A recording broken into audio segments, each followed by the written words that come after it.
Jack Morrison wiped the sweat from his forehead as he watched the mining laser cut through another asteroid. The Iron Hawk had been working the Kepler 442 system for 3 weeks now, and they were finally hitting good deposits of rare metals. His crew was tired but happy. Everyone knew that a good haul meant bigger paychecks when they returned to Earth. The mining ship was nothing fancy. It was built for hard work, not for looks. The hull was thick and strong, designed to handle collisions with space rocks. The ship had basic shields and a few small weapons, just enough to scare away pirates. Jack had commanded the Iron Hawk for 5 years, and he trusted his crew completely. Lisa Grant stood at the navigation console, plotting their course to the next asteroid cluster. She had been Jack's first officer for 3 years and knew the ship almost as well as he did.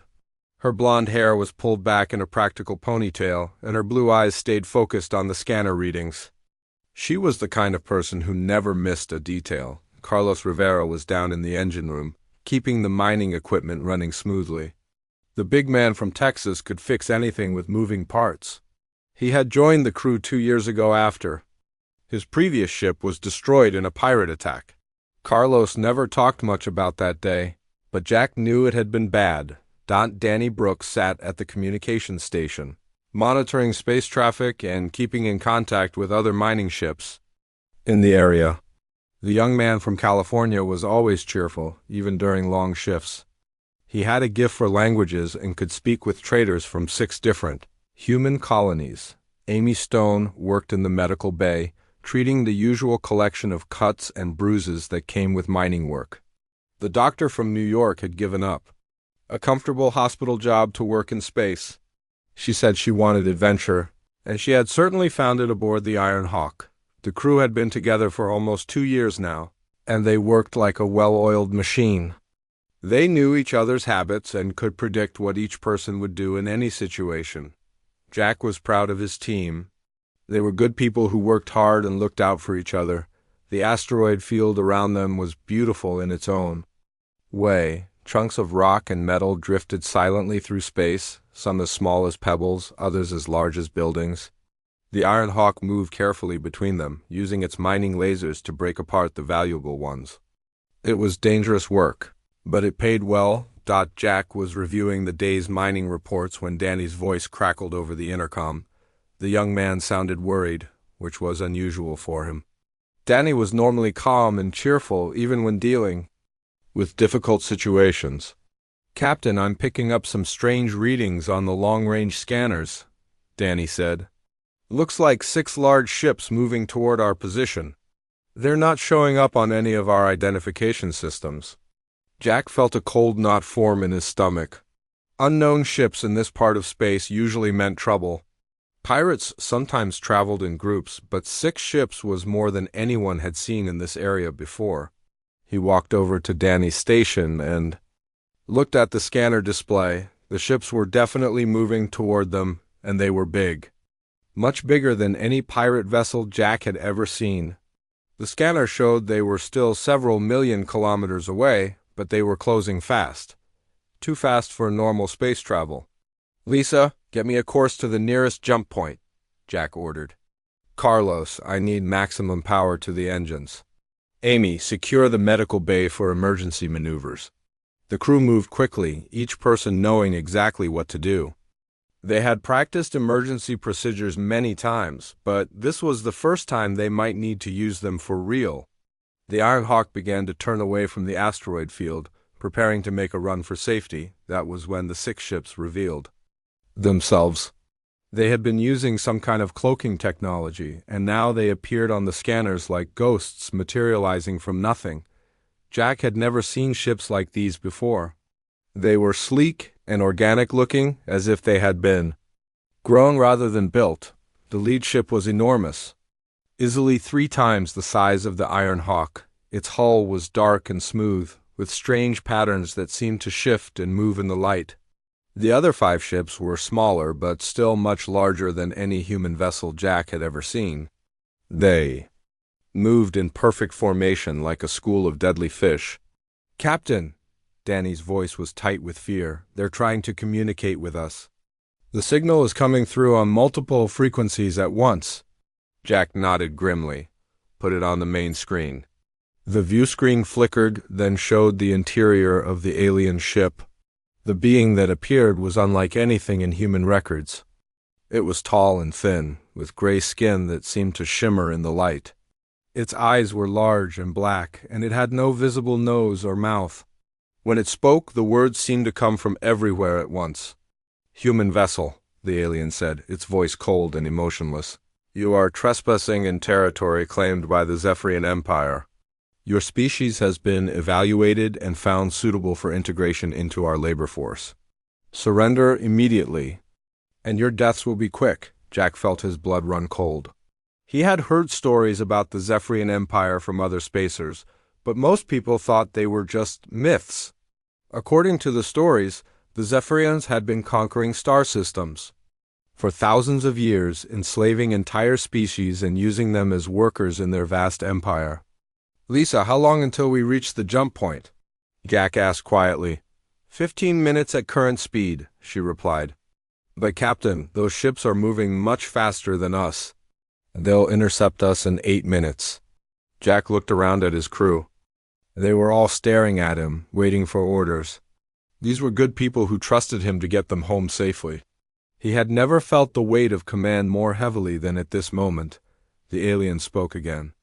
"You have 30 seconds to respond, human.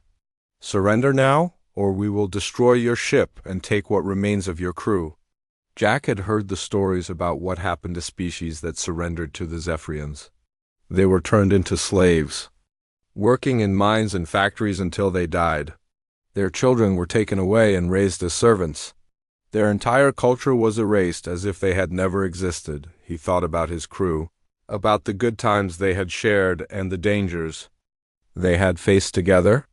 He thought about Earth, about the billions of humans who had no idea that an alien empire was watching them from the darkness between the stars.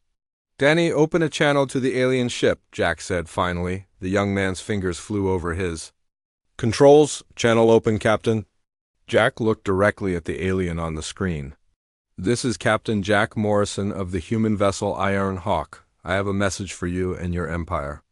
The alien tilted its head slightly, waiting. "Go to hell," Jack said. He turned to his crew. "All hands, prepare for ramming speed. We're going to show these aliens what humans do when someone threatens our freedom." The Iron Hawk's engines roared to life, pushing the ship toward the nearest Zephyrian vessel at maximum speed. Jack knew it was probably suicide, but he also knew that sometimes the only way to win was to do something so crazy that nobody expected it. The alien's eyes widened in what might have been surprise. The Zephyrian ships began to move, trying to avoid the collision, but it was too late. The Iron Hawk was built for ramming asteroids, and its reinforced hull was designed to survive impacts that would destroy other ships. The collision was tremendous. The Iron Hawk's hull smashed through the alien ship's shields and armor, tearing a massive hole in its side. Both ships exploded in a ball of fire and twisted metal, lighting up the darkness of space like a newborn star. Jack Morrison woke up in darkness. His head pounded, and every muscle in his body ached. He tried to move his hands, but they were bound with some kind of metal restraints. The air smelled strange, like chemicals and something else he could not identify. Slowly, his eyes adjusted to the dim light. He was in a small cell with metal walls and a single door. The walls were covered in strange symbols that glowed faintly in the darkness. A thin beam of light came from a crack in the ceiling, casting shadows across the floor. Jack remembered the collision with the alien ship. He had stayed on the bridge while his crew escaped in the mining pods.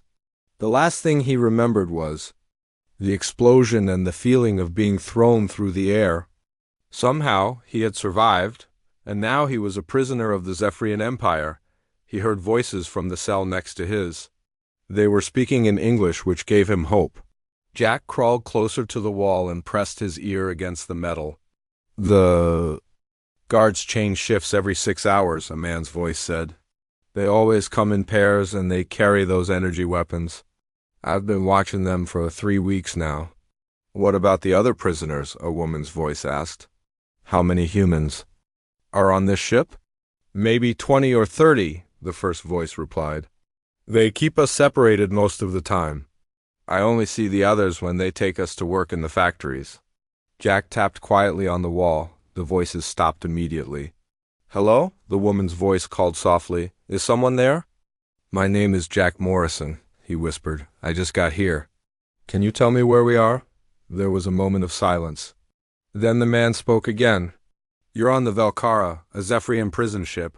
I'm Kai Tanaka, and this is Elena Vasquez. We've been here for months. Over the next few hours, Jack learned more about his situation. The Velcara was a massive ship that traveled from system to system, collecting prisoners from across the galaxy. The Zephyrians used the prisoners as workers in their factories and mines, forcing them to build weapons and equipment for the Empire. Kai Tanaka had been a smuggler before his capture. He knew how to move quietly and avoid detection. Elena Vasquez had been a pilot in the Earth Defense Force. She understood military tactics and ship operations. Both of them had been studying the prison ship, looking for weaknesses. On Jack's second day, the guards came to take him to work. They were tall and thin like the alien he had seen on the screen. They wore dark armor and carried weapons that crackled with energy. They did not speak to the prisoners, just pointed them in the direction they wanted them to go. The factory was huge, filled with machines that the prisoners did not understand. Humans worked alongside other alien species, all of them looking tired and defeated. They built components for Zephyrian ships, working long hours with little food or rest. Jack found himself working next to two other humans. One was a big man with graying hair who introduced himself as Pete Collins. He had been a demolitions expert before his capture and knew about explosives and engineering. The other was a woman named Amy Stone, who looked familiar to Jack. Captain Morrison? Amy said quietly, her eyes wide with surprise. I thought you were dead. We all saw the explosion. Jack felt a surge of hope. Amy had been the medical officer on the Iron Hawk. If she was here, maybe other members of his crew had survived too. What happened to the others? Jack asked. Amy shook her head sadly. I don't know. The aliens picked me up from my escape pod. I haven't seen Lisa, Carlos, or Danny since then. As they worked, Jack began to understand the layout of the ship. The factory was in the lower levels, while the prisoner cells were in the middle section. The guards came from the upper levels. Where the ship's command center was located, Pete Collins had been studying the ship's power systems. He whispered to Jack during their lunch break, explaining what he had learned. The whole ship runs on a central power core, Pete said. It's heavily shielded, but there are maintenance tunnels that lead to it. If we could get to those tunnels, we might be able to cause some damage. Elena had been mapping the guard rotations and security systems.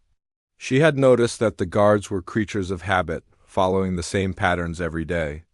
They were efficient but not creative, which might be a weakness that humans could exploit. Kai had been watching the other prisoners, identifying the ones who might be willing to help in an escape attempt. He had also been studying the ship's communication systems, trying to find a way to send messages between the different prison sections. Over the next few weeks, Jack became the leader of a small group of human prisoners. They met in secret during work breaks, sharing information and planning their escape. The group grew slowly as they found other humans who were willing to fight back. The breakthrough came when Elena discovered something important about the ship's design. She had been working in a section near the power core when she noticed that the Zephyrians had built their ship with a fatal flaw. All of the major systems were connected to the central power core, which meant that if they could overload it, the entire ship would lose power. The problem is getting to the power core, Elena explained to the group. It's heavily guarded, and the maintenance tunnels are sealed with electronic locks. Pete smiled grimly. Leave the locks to me. I've been working with their technology for months now. I think I can figure out how to open them. Jack looked around at his fellow prisoners. They were tired and hungry, but their eyes burned with determination. They had been pushed too far, and now they were ready to push back. This isn't just about escaping, Jack said. If we can take control of this ship, we might be able to learn something about the Zephyrian Empire. We might find a way to fight. back. The plan they developed was risky, but simple.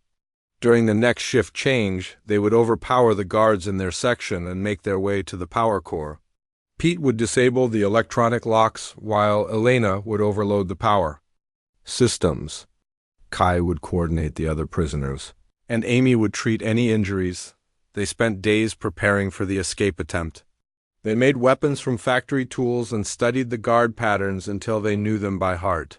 They practiced moving through the ship's corridors without being detected.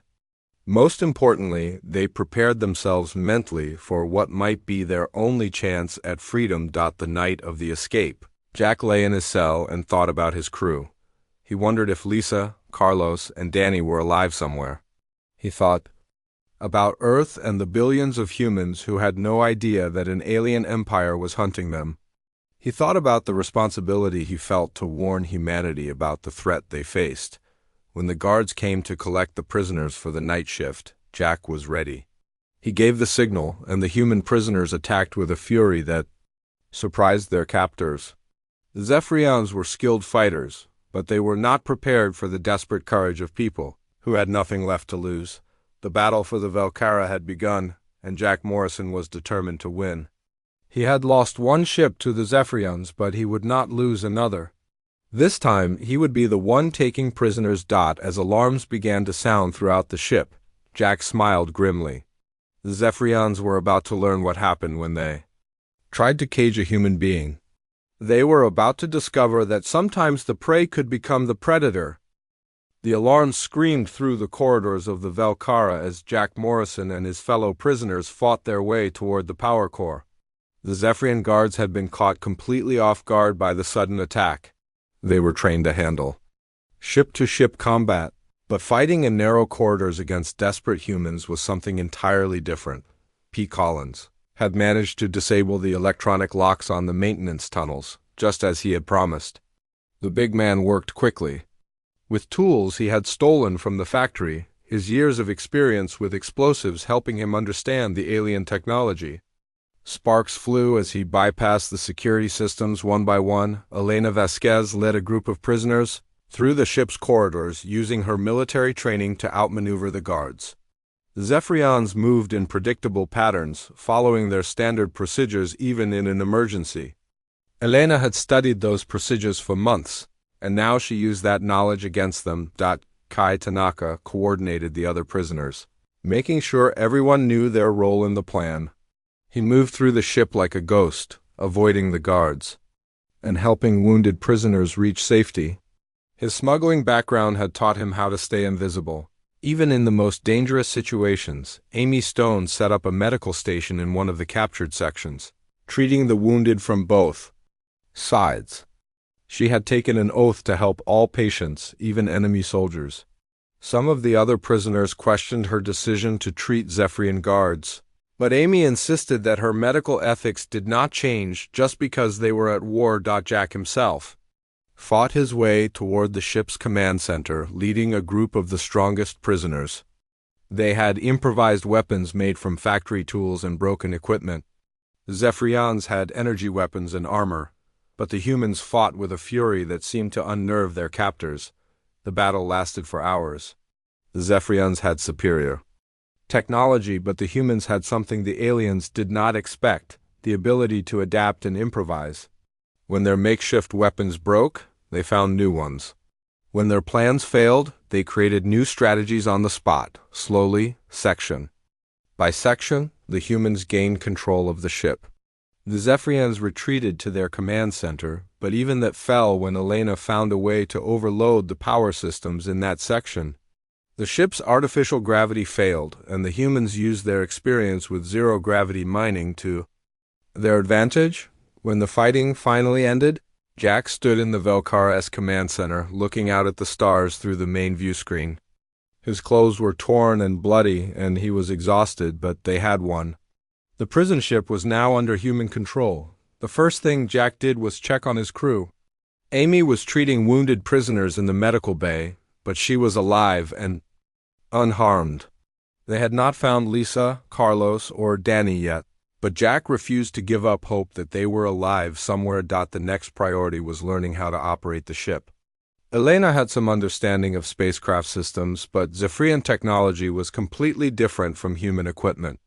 Everything seemed to be controlled by biological interfaces that responded to the aliens' touch. Kai had captured several Zephyrian guards who were willing to cooperate in exchange for their lives. The aliens seemed genuinely surprised that the humans had not killed them all. In their empire, prisoners were usually executed or enslaved. The concept of mercy was foreign to them. Pete was fascinated by the ship's power systems. The Zephyrians used some kind of energy source that he had never seen before. It was incredibly efficient, producing far more power than any human reactor. He began studying the technology, trying to understand how it worked. Jack's most important discovery came when he accessed the ship's computer database. The Zephyrians had kept detailed records of their operations, and what Jack found there changed everything he thought he knew about the galaxy. The Zephyrian Empire was ancient, stretching back over 1,000 years. They had conquered hundreds of star systems and enslaved dozens of different species. Each conquest followed the same pattern. They would arrive with overwhelming force, demand surrender, and then integrate the defeated species into their workforce. The database contained detailed information about every species the Zephyrians had encountered. Jack read about civilizations that had been completely destroyed, their people scattered across the galaxy as slaves. He read about others that had fought back and been wiped out as examples to other species. But what interested Jack most was the information about the Zephyrians themselves. They were not as invincible as they pretended to be. Their society was rigid and hierarchical, with every individual having a specific role that never changed. They followed orders without question and rarely showed initiative or creativity. This was their weakness. The Zephyrians had built their empire by overwhelming less advanced species with superior technology. They had never faced an enemy that could adapt and learn as quickly as humans could. Their military doctrine was based on predictable tactics and overwhelming force, not on flexibility and innovation. Elena found tactical information about Zephyrian military operations. Their fleets were powerful but spread thin across the galaxy.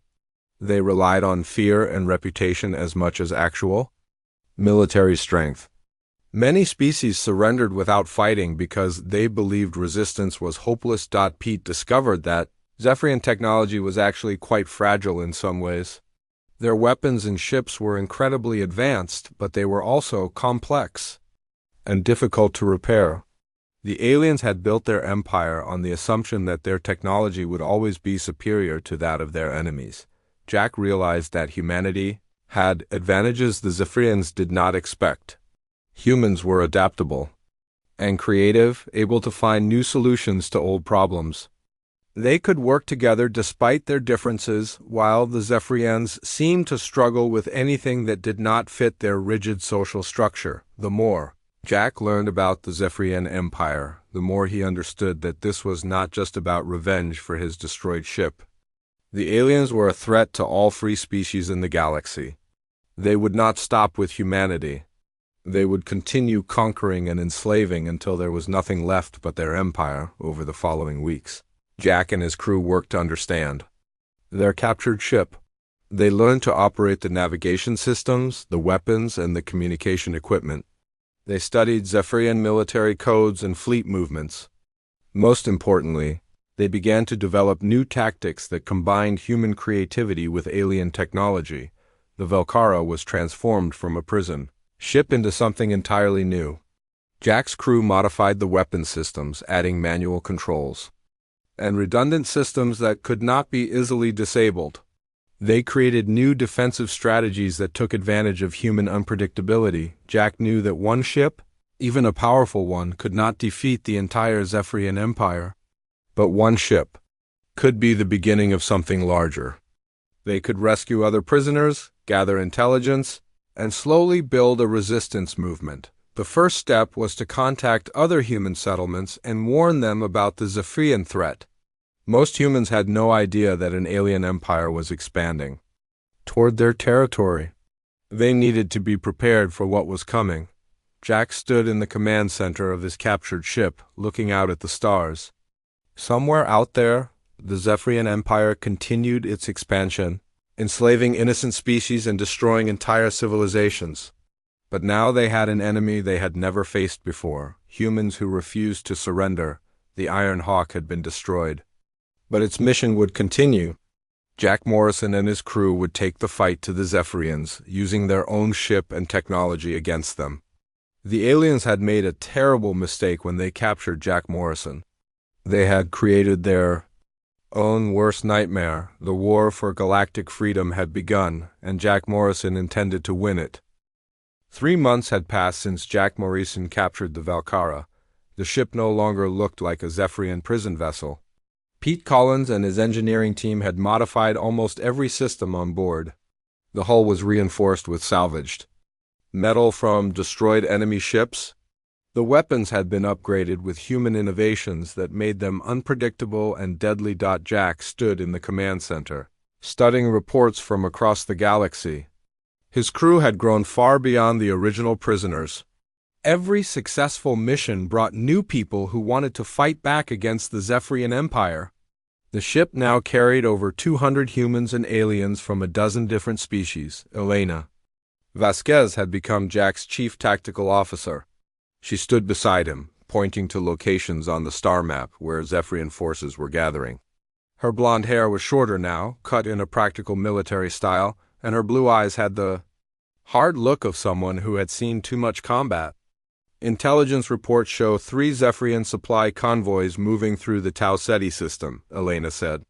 They're carrying weapons and equipment to the front lines. If we hit them here, we can disrupt their operations for weeks. Jack nodded, studying the tactical display. The Zephyrians had started calling him Kethmar, which meant the one who brings chaos in their language. He had become a legend among the enemy forces, a ghost that struck without warning and disappeared before reinforcements could arrive. Amy Stone entered the command center, carrying a medical report. She had treated dozens of rescued prisoners. Over the past few months, learning more about the Zephyrian Empire's methods with each new arrival. Her dark hair was pulled back in a ponytail, and she wore the practical clothing of a ship's doctor. The prisoners we rescued from the mining station are recovering well, Amy reported. Most of them want to join the crew. They're tired of running and ready to fight back. Kai Tanaka appeared beside them, moving with the quiet stealth that had made him such an effective smuggler. He had become Jack's intelligence officer, coordinating a network of spies and informants across the galaxy. His dark eyes held information that could mean the difference between victory and defeat. I've got news from our contacts in the Rigel system, Kai said quietly. The Zephyrians are planning a major offensive against the human colonies. They're gathering their largest fleet in centuries. Jack felt a chill run down his spine. The human colonies were barely defended, relying on a few patrol ships and orbital defense platforms. They would not be able to withstand a full Zephyrian assault. How long do we have? Jack asked. Maybe 6 weeks before they're ready to move, Kai replied. But Captain, there's something else. Our spies report that Supreme Admiral Vexthal is personally leading the fleet. He's obsessed with capturing you. Jack had heard about Vexthal from captured Zephyrian officers. The Supreme Admiral was the most powerful military leader in the Empire, a brilliant strategist who had never lost a major battle. The fact that he was personally hunting Jack showed how much damage they had done to Zephyrian operations over the past 3 months. Jack's crew had rescued thousands of prisoners from Zephyrian facilities. They had destroyed supply convoys, disrupted communication networks, and liberated entire star systems. Each victory had brought new allies and more ships to their growing fleet. The Valkyra was no longer fighting alone. Jack had rescued the crews of a dozen human ships along with vessels from other species that had been enslaved by the Zephyrians. They had formed a loose alliance of free ships, united by their hatred of the Empire and their determination to resist. Danny Brooks had been found on a Zephyrian labor planet, working in the mines with thousands of other prisoners. The young communications officer had lost weight, and his cheerful attitude had been replaced by grim determination, but he was alive. He had resumed his old position, using his skills to intercept enemy transmissions and coordinate with their growing network of allies. Carlos Rivera had been harder to find. The engineer had been taken to a Zephyrian research facility where they were studying human technology. When Jack's crew rescued him, Carlos was thin and weak, but his knowledge of alien technology had increased dramatically. He had learned things about Zephyrian systems that no human had ever known before. Lisa Grant remained missing, but Jack refused to give up hope. Intelligence reports suggested she might be held at a high-security facility in the Vega system, but the prison was too well defended for a direct assault. Jack was planning a more subtle approach to get her back. The tactics that Jack's crew had developed were unlike anything the Zephyrians had seen before. They used hit-and-run attacks, striking quickly and disappearing before the enemy could respond. They hid their ships in asteroid fields and used captured Zephyrian codes to avoid detection. Most importantly, they had learned to think like humans instead of like Zephyrians. The aliens expected their enemies to follow predictable patterns, but Jack's crew constantly changed their methods. They would use the same tactic twice, then abandon it completely and try something new. P. Collins had become a master of improvised weapons. He could turn almost any piece of equipment into an explosive device or a weapon system. His modifications to the ship's weapons had made them far more effective than their original designs. The Zephyrians never knew what to expect when they faced the Velkara in battle. The ship's reputation had spread throughout the galaxy. Enslaved species whispered stories about the human ship that fought back against the Empire. Some called it a myth, but others dared to hope that freedom was possible. Jack received messages from resistance groups on dozens of worlds. They wanted weapons, supplies, and most importantly, hope. The Velkara had become a symbol of defiance. Proof that the Zephyrian Empire could be defeated. The next mission would be their most dangerous yet. Intelligence reports showed that the Zephyrians were moving a massive weapons shipment through the Centauri system. The convoy was heavily guarded, but the weapons it carried would be used against human colonies in the coming offensive. Jack gathered his senior officers in the command center. The room was filled with faces that had become familiar over the months of fighting. These were people who had chosen to stand and fight instead of running or hiding. "We're going to hit the weapons convoy," Jack announced. "It won't be easy. The Zephyrians are expecting us now. They've increased their security and changed their patterns." Elena studied the tactical display. "We'll need to coordinate with our allied ships. A simultaneous attack from multiple directions might overwhelm their defenses," Carlos nodded. "I've been working on new modifications to our weapon systems.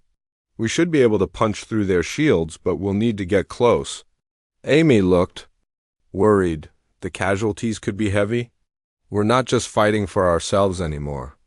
We're fighting for everyone who's counting on us." Jack looked around the room at his crew. They were tired and scarred, but their determination had never been stronger. They had started as prisoners, but they had become something more. They had become the hope of the galaxy. "I know the risks," Jack said. "But if we don't stop this convoy, those weapons will be used against innocent people. We can't let that happen." The Velkara moved through hyperspace toward the Centauri system, followed by a fleet of allied ships. Jack Morrison was no longer just a mining captain seeking revenge. He had become the leader of a galactic resistance movement, and the Zephyrian Empire was finally starting to fear him. Jack Morrison stood in the command center of the Velkara, staring at the tactical display that showed the heart of the Zephyrian Empire. Zephyr Prime glowed on the screen like a jewel, surrounded by defensive fleets that had never been defeated. It was the most heavily protected world in the galaxy, home to the Supreme Council and the Empire's Central Command. 6 months had passed since the convoy raid in the Centauri system. That battle had been a turning point in the war. Jack's fleet had destroyed the weapons shipment and dealt a crushing blow to Zephyrian morale. The victory had inspired resistance movements across the galaxy, and now dozens of species were fighting. Back against their oppressors, Elena Vasquez stood beside Jack, her face grim as she studied the defensive positions around Zephyr Prime. The tactical display showed hundreds of ships, orbital defense platforms, and energy barriers that could destroy entire fleets. No enemy had ever penetrated these defenses. "The fleet is ready, Captain," Elena reported. 47 ships from 12 different species. Everyone knows this could be a one-way mission, but they're all willing to fight. Jack nodded, feeling the weight of command more heavily than ever before. These were not just his crew members anymore. They were representatives of every enslaved species in the galaxy, united in their determination to strike at the heart of tyranny. Amy Stone entered the command center, carrying final medical reports. The ship's doctor had worked tirelessly to keep the crew in fighting condition through months of constant battle. Her dark eyes showed the strain of treating countless wounded warriors, but her determination had never wavered. "All medical stations are prepared for casualties," Amy reported. "I've trained volunteers from every ship in basic first aid. We're as ready as we can be." Carlos Rivera appeared from the engineering section, his clothes stained with grease and coolant. The chief engineer had spent weeks preparing for this assault, modifying every system on the ship for maximum performance. His modifications had turned the Velcara into something the Zephyrians had never seen before. "All systems are running at peak efficiency," Carlos said. "The new shield modifications should protect us from their energy weapons, at least for a while. The engines are ready to give everything they've got." Kai Tanaka materialized beside them with his usual stealth. The intelligence officer had been coordinating with resistance cells throughout the Empire, gathering the information they needed for this desperate gambit. His network of spies had provided detailed intelligence about Zephyr Prime's defenses. "Our contacts inside the system report that Supreme Admiral Vexville has returned to Zephyr Prime," Kai said quietly. "He's consolidating all available forces to defend the capital. This is our chance to face him directly." Danny Brooks worked at his communications station, coordinating with the diverse fleet that followed the Velcara. Ships from a dozen species filled the space around them, each one carrying crews that had suffered under Zephyrian rule. They spoke different languages and came from different worlds, but they shared a common goal. "All ships report ready, Captain," Danny announced. "The Andromedan Cruiser Wing of Freedom is requesting permission to lead the first wave." Jack shook his head. "Tell them we appreciate the offer, but the Velcara leads this assault. We started this fight and we'll finish it." The plan was audacious beyond reason. Instead of trying to fight through the massive defensive fleets, they would use captured Zephyrian codes and transponders to infiltrate the system. The Velcara, disguised as a prison transport, would penetrate the inner defenses while the Allied fleet created diversions at multiple points. Pete Collins had spent weeks preparing special modifications for this mission. The demolitions expert had turned the ship's cargo holds into massive weapons, capable of causing devastating damage to the capital world's infrastructure. His innovations combined human creativity with alien technology in ways that defied conventional military thinking. "The surprise packages are ready," Pete reported with a grim smile. "If we can get close enough to the orbital platforms, we can take out their primary defense grid." Lisa Grant stood at the navigation console, her fingers dancing over the controls. With practiced precision, Jack had finally found his missing first officer on a research station in the Vega system, where she had been forced to work on Zephyrian computer systems. Her knowledge of enemy technology had proved invaluable in planning this assault. "Course plotted for Zephyr Prime," Lisa announced. "Estimated travel time is 4 hours. Once we drop out of hyperspace, there's no turning back." Jack looked around the command center at his crew. These people had become more than just friends and colleagues. They were family, united by shared hardship and common purpose. They had started as prisoners, but they had become the galaxy's greatest hope for freedom. "Before we begin this mission, I want everyone to understand what we're doing," Jack said. "We're not just attacking the Zephyrian capital. We're striking a blow for every species that has ever been enslaved, for every world that has been conquered, for every person who has died fighting for freedom." The fleet jumped into hyperspace, leaving the safety of the Outer Rim and heading toward the most dangerous place in the galaxy. As they traveled, Jack thought about the journey that had brought him to this moment. He had started as a simple, mining captain, content to work in the asteroid fields and live a quiet life. The Zephyrians had changed all that when they destroyed the Iron Hawk and enslaved his crew. They had turned a peaceful man into their worst nightmare, creating an enemy who would never stop fighting until their empire was destroyed. 4 hours later, the fleet dropped out of hyperspace at the edge of the Zephyr Prime system. The sight that greeted them was both beautiful and terrifying. The capital world hung in space like a dark pearl, surrounded by rings of ships and defensive stations that stretched for millions of kilometers. "Zephyrian Control is hailing us," Danny reported. "They're requesting identification codes." Jack nodded to Lisa, who transmitted the captured codes they had taken from previous battles. The disguise held, and the Velkara was allowed to proceed toward the inner system, while the Allied fleet remained hidden in the outer asteroid fields as they approached Zephyr Prime. Jack could see the massive orbital platforms that protected the capital. Each one was the size of a small city, bristling with weapons that could destroy entire fleets. The planet itself was covered in dark cities and industrial complexes, the seat of power for an empire that had enslaved half the galaxy. "Multiple ships approaching," Elena warned. "Looks like they're sending an escort to guide us in." The escort consisted of 6 Zephyrian warships, each one larger and more advanced than anything Jack had seen before. These were the elite vessels of the Imperial fleet, crewed by the best officers the Empire could produce. "This is it," Jack announced over the ship's intercom. "All hands to battle stations. Today we show the galaxy that tyrants can be defeated. Today we prove that freedom is worth fighting for."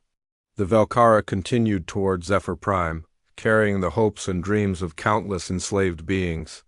Jack Morrison had become the galaxy's nightmare, and now he was bringing that nightmare home to the heart of the Zephyrian Empire. The final battle was about to begin, and the fate of the galaxy hung in the balance. But Jack Morrison and his crew were ready. They had come too far and sacrificed too much to fail now.